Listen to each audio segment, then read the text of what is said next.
नमस्कार, मैं हूं विनय सिंह। आपका बहुत बहुत स्वागत है। आज हम विश्लेषण करेंगे कि क्या बंगाल में जिस प्रकार से ईडी पर और दूसरे संस्थाओं पर हमला हो रहा है, क्या आने वाले समय में दूसरे राज्य में भी इन चीजों को देखा जा सकता है।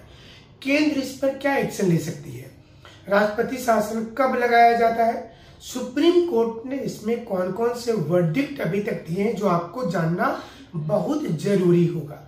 आपने देखा होगा इन दिनों कि ईडी के लगातार रेड पर लगातार हमले भी हो रहे हैं बंगाल में, और सवाल अब उठने लगा है कि क्या गवर्नर की सिफारिश पर यहाँ प्रेसिडेंट रूल लगाया जा सकता है। ये बहुत महत्वपूर्ण सवाल है। अब तक 132 बार भारत में इस वक्त में राष्ट्रपति शासन लग चुका है, जिसमें 90 टाइम्स जो राष्ट्रपति शासन लगा है वो कांग्रेस के शासनकाल में लगा है। हम आपको ग्राफिक्स के जरिए भी दिखाएंगे कि कितनी बार किस किस प्रधानमंत्री के समय में लगा गया था। लेकिन मूल इंपॉर्टेंट ये है कि जो 3 प्रकार के राष्ट्रपति शासन है, 352, 356 और 360, तो हम 356 पर ही बात करेंगे बंगाल को लेकर के कि अगर इसी प्रकार से ईडी पर हमला होते रहे तो क्या भारत में जो भारत की सरकार है, क्या कैबिनेट सिफारिश कर सकती है। बहुत सारे डेटा भी हमारे पास है जो भी आपको बताएंगे। और चंद्रचूड़ सिंह जो मुख्य न्यायाधीश हैं, 11 दिसंबर को उनका एक जजमेंट आया था, वो भी बताएंगे, जिसमें उन्होंने साफ तौर पर कहा कि पार्लियामेंट और प्रेसिडेंट के पावर का लिमिट नहीं है राष्ट्रपति शासन के समय में, लेकिन राष्ट्रपति शासन लगाते समय उचित कारण बताना जरूरी होगा। उचित कारण जो है वो बताइएगा, तब राष्ट्रपति शासन आप लगा सकते हैं। आमतौर पर ऐसा माना जाता है कि if there is a failure in constitutional machinery only on those circumstances president rule can be impose in the state. जब राज्य में संवैधानिक तंत्र विफल हो जाए, हिंसा हो रहा हो, सरकार संभाल नहीं पा रही है किसी भी प्रकार की स्थिति को, तो वहां पर प्रेसिडेंट रूल लग जाता है। बीजेपी क्या इसका इस समय में बीजेपी इंतजार कर रही थी और वो इम्प्लीमेंट कर देगी, ये एक बड़ा प्रश्न सामने आ रहा होगा। एसआर बोमई का केस यहाँ पर बहुत इंपॉर्टेंट हो जाता है, जो 11 मार्च 1994 को एसआर बोमई का केस था। और इस केस में, एसआर बोमई केस में ये बोला गया था कि राष्ट्रपति का जो शासन, तो एसआर बोमई केस का जिक्र क्यों जरूरी हो जाता है, क्योंकि राष्ट्रपति शासन लगाने के बाद जब ये मामला सुप्रीम कोर्ट में जाएगा तो 1994 के एसआर बोमई केस पर पूर्ण रूपेण सुनवाई होती है, जिसमें जुडिशियल रिव्यू यानी कि न्यायालय अगर चाहेगा तो राष्ट्रपति शासन सही लगाया गया है कि गलत, इस पर वो फैसला लेगी। तो जो मुख्य बिंदु है, इसलिए समझना जरूरी है कि बंगाल में बार बार हिंसा तो होता है, हर बार आवाज भी उठती है और ऐसा लगता है कि राष्ट्रपति शासन लग जाएगा, लेकिन लगता नहीं है। इसका क्या कारण है, क्यों विधानसभा वहां पर बीच में भंग नहीं किया जाता है, और ये क्या दूसरे राज्यों में भी होता रहेगा। पहला चीज तो ये समझिए कि बंगाल में जो जांच हो रहा है वो हाईकोर्ट और सुप्रीम कोर्ट के निर्देश में हो रहा है। राशन डीलर घोटाला का, जो राशन में घोटाला हुआ है उसका जांच जो है वो सुप्रीम कोर्ट और हाई कोर्ट के बोलने के बाद हो रहा है, ना कि ये केंद्र सरकार कर रही है। दूसरा कि जिस प्रकार से हमला हो रहा है, देखिए प्रशासनिक और संवैधानिक तंत्र, ये दोनों दो चीज है।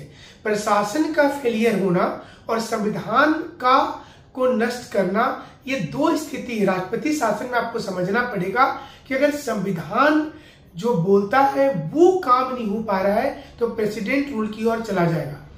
हम आपको जल्दी से एसआर बोमई केस का वो जजमेंट की कुछ प्रमुख बिंदु सुना देते हैं, जिसमें हर बार राष्ट्रपति शासन सुप्रीम कोर्ट में चला जाता है और सुप्रीम कोर्ट उसी को देखकर बार बार वर्डिक्ट देता है। पहला इस पर यह है कि मंत्री परिषद जो होगी वो बहुमत है कि नहीं है सरकार को, उस सदन पर एक बार उनको देना चाहिए मौका। जब ऐसा कभी नौबत आ जाए कि कोई भी जो मुख्यमंत्री है उसने विश्वास खो दिया है, तो उसके लिए सदन है, तो ये केस जो बता रहा है, ये केस बता रहा है कि जब कोई समर्थन वापस ले लेता है विधायक छोड़ देते हैं पार्टी को, दूसरी ओर चले जाते हैं, उस अवस्था में जो हाल के दिनों में आपने महाराष्ट्र में और दूसरे राज्यों में भी आपने इन चीजों को देखा होगा। केंद्र को पहले राज्य सरकार को चेतावनी देनी चाहिए और उसे 1 सप्ताह का मिनिमम समय देना चाहिए। जैसे आप देखिए ईडी के ऊपर हमला हुआ तो तुरंत नहीं लगाना है राष्ट्रपति शासन, 1 वीक का एटलीस्ट केंद्र सरकार राज्य सरकार को पहले चेतावनी दे और ये बोले कि अगर यही चीज होता रहा तो आगे हम कार्रवाई करेंगे, और इसके साथ साथ 1 वीक का टाइमिंग दे कि आप हमको इस पर अपना जवाब दीजिए और उस जवाब के बाद हम सोचेंगे कि आपके जवाब से संतुष्ट है या नहीं है, प्रेसिडेंट रूल लगाना है हमको या नहीं लगाना है। अदालत के पास जब यह मामला जाएगा, मान लीजिए कि जब राष्ट्रपति शासन लगेगा तो जाहिर से तौर पर सुप्रीम कोर्ट में मामला चला जाएगा। तो एस.आर. बोमई केस में सुप्रीम कोर्ट ने यह कहा था कि जब अदालत में मामला आएगा तो सिर्फ 3 बिंदु पर बात होगी। पहला कि इस उद्घोषणा के पीछे क्या कोई वस्तु स्थिति है, जो डिक्लेरेशन ऑफ प्रेसिडेंट रूल हुआ है, क्या इसमें कोई वस्तु स्थिति बनती है, क्या इस पर वास्तविक रूप से सही है, क्या ये रिलेवेंट है, मतलब रिलेवेंसी चेक करेंगे कि राष्ट्रपति शासन एकदम लास्ट जरूरी था या फिर इसको डांटने से या इसको समझाने से भी काम हो जाता, कोई दूसरा एक्शन भी लिया जाता पुलिस के ऊपर तो हो सकता था। और तीसरी कि क्या सत्ता का जो प्रयोग है क्या वो दुर्भावनापूर्ण ग्रसन से किया गया, मतलब क्या बायस्ड डिसीजन लिया गया है, जानबूझ करके किया गया है। तो ये 3 विषय वस्तु होगा। तो अब बंगाल में जब प्रेसिडेंट रूल इम्पोज करना होगा तो ये 3 विषय वस्तु पर ध्यान देना बहुत जरूरी होगा। और ईडी पर इस प्रकार के जैसे हमले हो रहे हैं तो ये हाईकोर्ट में पहले मामला जाएगा और वहां बताया जाएगा कि देखिए आपने बोला था जांच करने और अधिकारियों को मारा जा रहा है, तो अब हम क्या करें।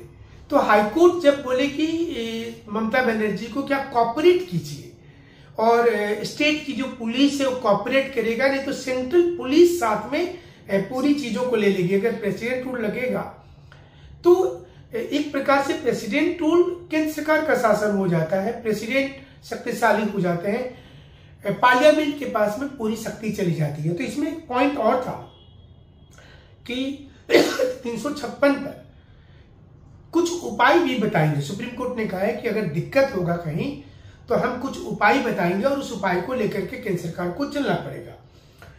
इसमें यह भी बोला है कि जब तक संसद, मतलब एक रूल होता है कि जब प्रेसिडेंट रूल लगा है तो लोकसभा और राज्यसभा से बिल पारित होना चाहिए, प्रस्ताव वहां से।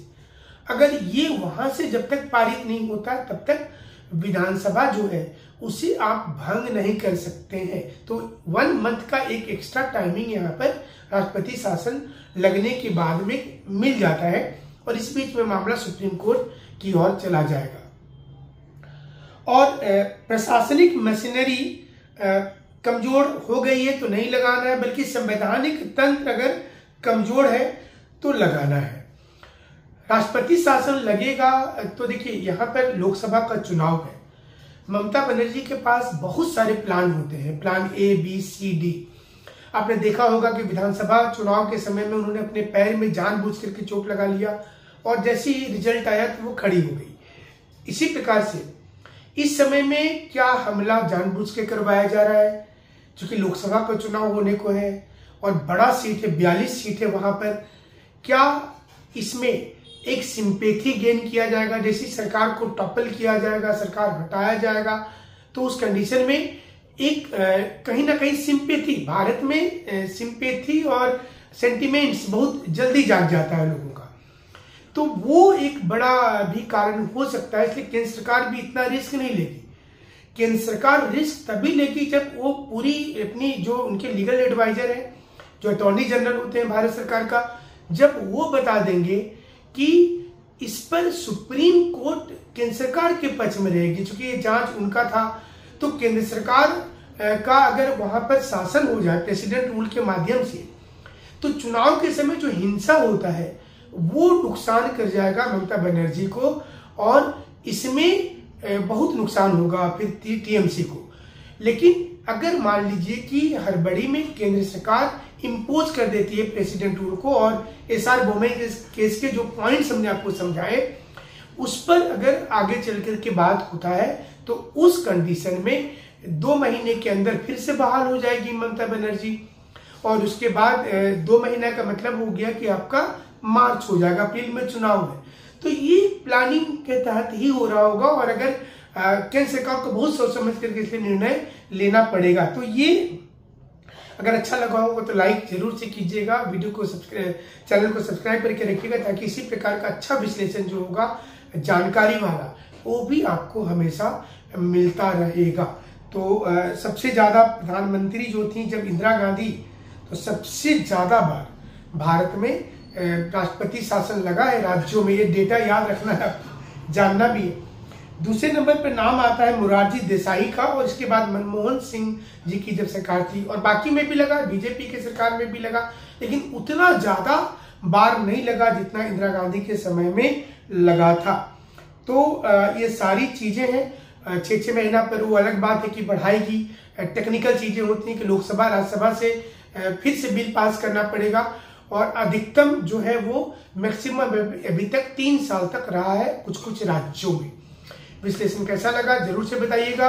और बंगाल में सीन क्यों बन रहा है प्रेसिडेंट रूल का, अगर वहां पर नहीं लगाया गया, एक्शन नहीं लिया गया, तो ईडी दिल्ली में छापामारी कर रही है, ईडी झारखंड में कर रही है और बिहार में कर रही है, साउथ में भी जा रही है।